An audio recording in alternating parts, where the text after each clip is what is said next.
we welcome in our buddy, head golf coach Sean Covich. Sean, good evening. Welcome back to the program.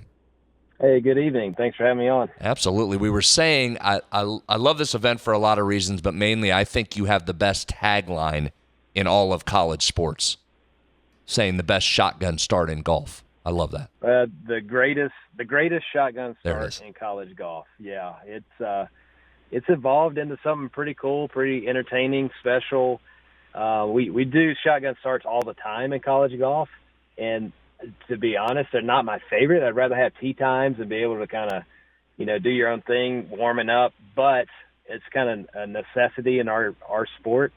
So if you're going to do them, you might as well make them fun. And we definitely do that with the Mountaineer firing off the musket to get it started, the dance team, cheerleaders, music going. We sing the national anthem. So we try to make it a very entertaining thing, and the players and coaches seem to like it. I want to come back to that because you're right. I think it's a really unique setup and a fun environment. So I do want to talk some environment. But let's talk about this field for a second. It seems each year to get bigger, stronger, more loaded. This year's a tremendous field. Walk us through the number of teams that are coming in and some of the high-profile programs that will be here coming up next week. Yeah, I think the best way to describe it is that in about a month or so, there will be NCAA regional sites all over featuring the best teams in the country. And this field right now will be stronger than NCAA regional because you have 3 teams inside the top 10. Really, I think 3 teams inside the top 8 in the country, including the NCAA defending national champions, Oklahoma State Cowboys, who have won this event twice. You've got Arkansas, who is the highest-ranked team. They're either 4th or 5th in the latest rankings, and they feature John Daly Jr., who's played well in PJ Tour events already. And then you have traditional powers like Clemson and TCU, Baylor. You got Texas Tech, who's top 10 in the country as well. So it is a absolute loaded field, and you're going to see some of the best players in the country out here competing. So you mentioned a bunch of Big 12 schools. They're not exclusively, but a number of them. Do you have to do a lot of recruiting to get teams to come in at this point in the year, or how do you attract so many big names? Right. Well, schools like Oklahoma State, Arkansas, and Clemson, and even Texas Tech, I mean, they could play any tournament they wanted to in the country. Just pick up the phone.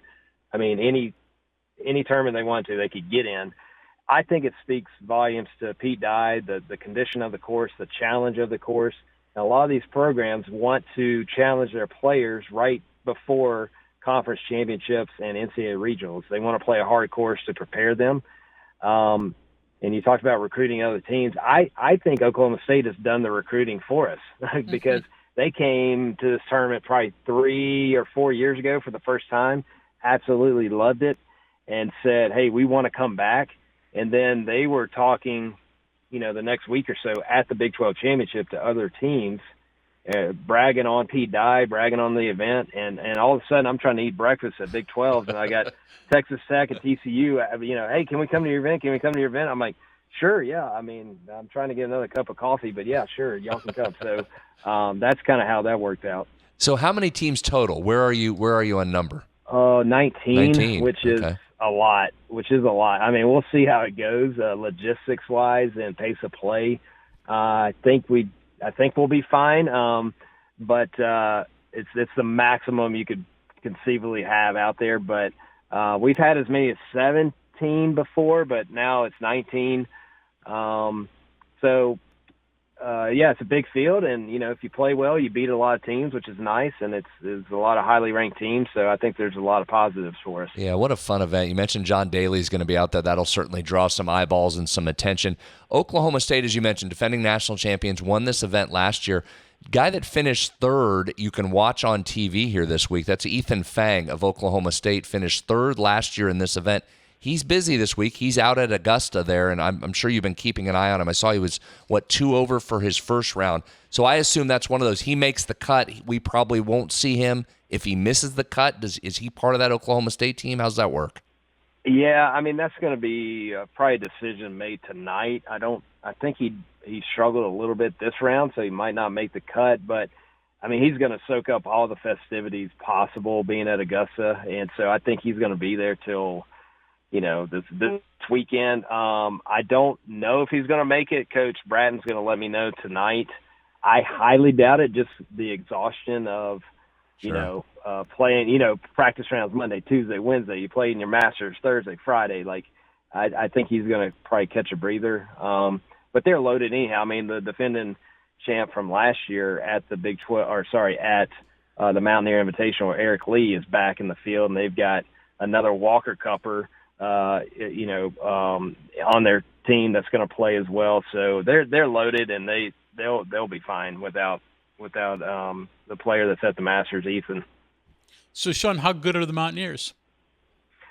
We've been hot or cold. I mean, honestly, it's been the best team and performances we've seen in our 11-year history, shooting 55 under at the season opener, winning 3 tournaments in the fall, finishing third up at Minnesota, prestigious event, finished third at the Schenkel, beating, Mississippi State and some other Notre Dame top 25 team. But we've also looked as bad as any team's ever looked and finished dead last at Florida and at Sea Island as well. So, I mean, I wish I could tell you. I know our potential is really high, but our bad golf is really bad. So I think what we need is to just not try to do anything special, because we play this golf course a lot.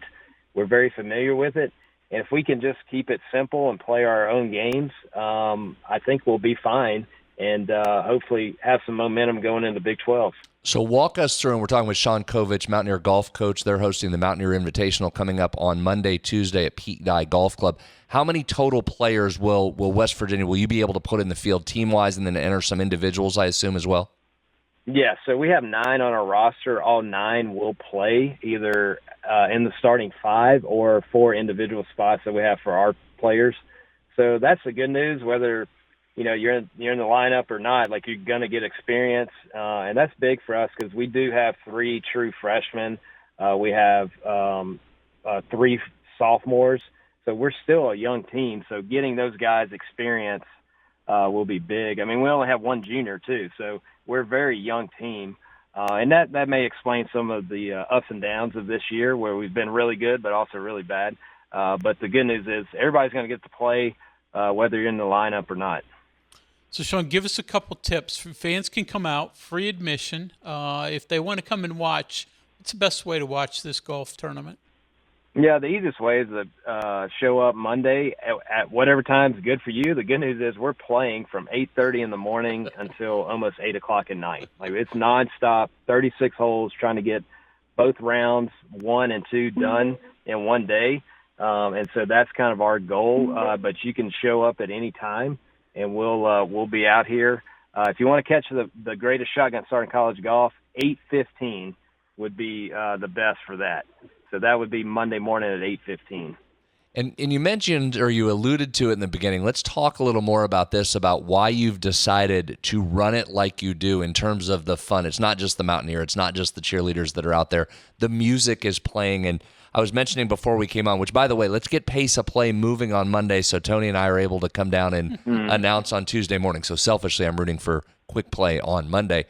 I remember talking to a bunch of the guys. I mean, it wasn't 1 or 2. It was almost every guy that came through the tee box where I was, talked about how fun it was and how different it was and how unique it was. And yes, the course is gorgeous and unbelievable, but they loved the environment, and the music was really a big hit with a lot of these guys. Yeah, because a lot of the events are kind of the same old, it's pretty stuffy. And, I mean, we play nice courses. Don't get me wrong. There's places that are really special and unique. But if you've ever played at Pete Dye, or if you ever, played in one of their outings or maybe a member guest or something, I mean, they have fun, and there's music going, there's food stations, and out on the golf course, the staff is very friendly. So I just, after a year or two, I'm like, why aren't we just doing this, like what Pete Dye normally does? And so the parents seem to love it. The players seem to love it. Coaches, something different. We do pairings a little different. So instead of, with 3 other schools, we actually have, 2 players from the same team riding together, and then 2 players from the same team in the other, golf cart. And so you're kind of playing with your teammate, but it's still a normal formatted tournament, but the pairings are a little bit different. But yeah, I think it all stems from just the vibe at Pete Dye on a normal Friday afternoon. And so we wanted to create that for a college tournament. And, and I tell coaches all the time, like, you might not like it. Like, it might be too much fun, or you might have too many distractions, and maybe you're not that kind of coach and you want it serious. And, just don't come back next year. But this is what we're going to do.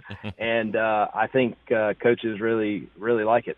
In a tournament of this magnitude, and saw it last year and was down there, I mean, it takes a lot of people to put this on. I mean, I know Pete Dye members help out, WVU staffs it to a great extent. I can't imagine how many people you have working this, but it's a lot of people who deserve a lot of credit. Oh, yeah. Everybody from our sports information and marketing, social media, to our facilities guys were out here this morning at 8 o'clock helping us set up flags, past champion signage. We've got a big banner hanging off the clubhouse they had to put up. They painted the Flying WV on the driving range. And, yeah, I mean, that started today. Tomorrow we got a lot of our donors and people that support the program coming out here doing a college am to help, raise some money for us. And then we have the practice rounds Saturday and the maintenance crew and the food and beverage and the pro shop staff, rules officials, volunteers. I mean, yeah, it's a ton of people to make this thing work.